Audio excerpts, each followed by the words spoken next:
Welcome to Tales by Sosa. Today's story is about Eku, a fisherman saved by Mermaid who sacrificed everything to be with him, only to face his betrayal. Watch out for Tale of Ekun and the Mermaid sacrifice. In a small fishing village on the coast of Yoruba land lived Eku, a fisherman admired by all. Handsome and charming, he possessed a smooth-talking nature that could win anyone's heart. But despite his humble appearance, Eku carried a heavy burden. He was a man hungry for wealth and power, and he would stop at nothing to attain them.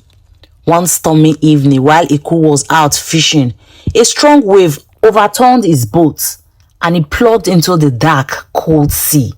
As he gasped for breath, he saw a beautiful figure swimming towards him with grace. Her scales glistened even in the murky water. It was a mermaid who had been watching him from afar, captivated by his bravery and charm.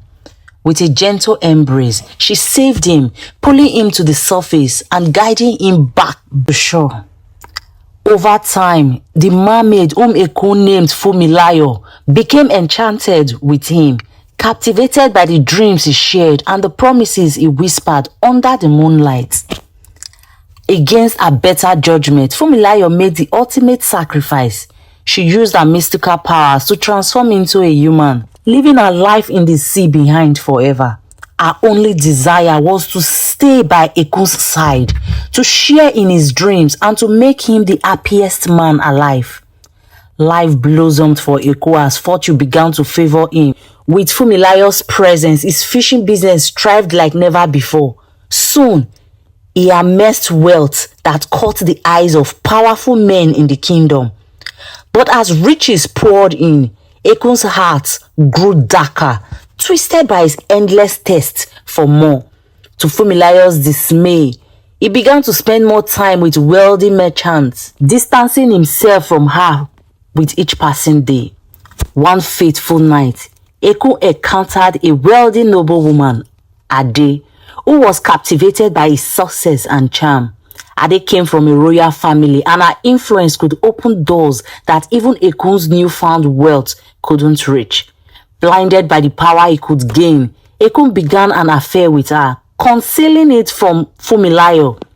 Months passed, and Fumilayo noticed the shift. She grew thin and frail, her once vibrant energy diminishing. She pleaded with Eku, reminding him of the love they shared, the sacrifice she had made. But he scoffed, casting aside her loyalty as nothing more than a foolish whim.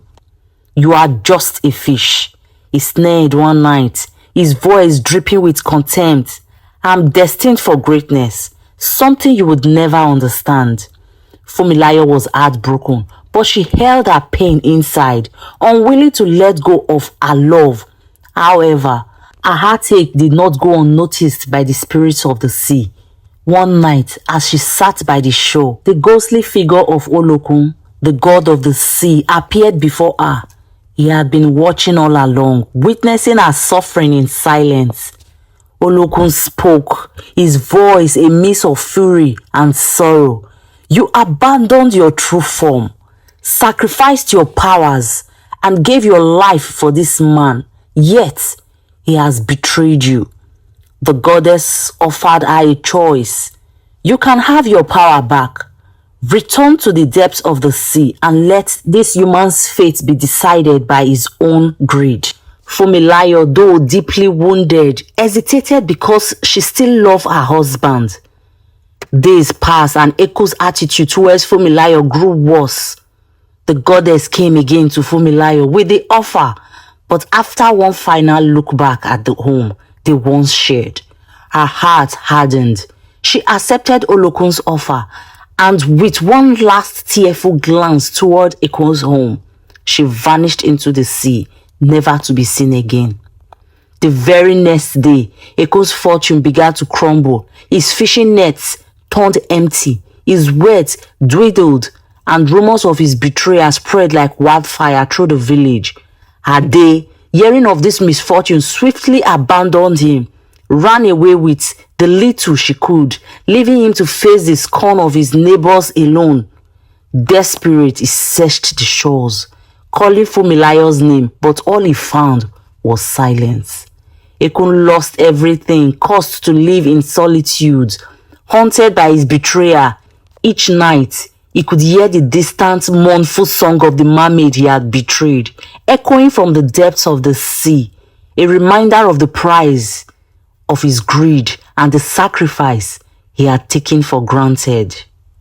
The moral of this story is that be careful of the blessings you receive. When you take advantage of those who love you, what goes around eventually comes around.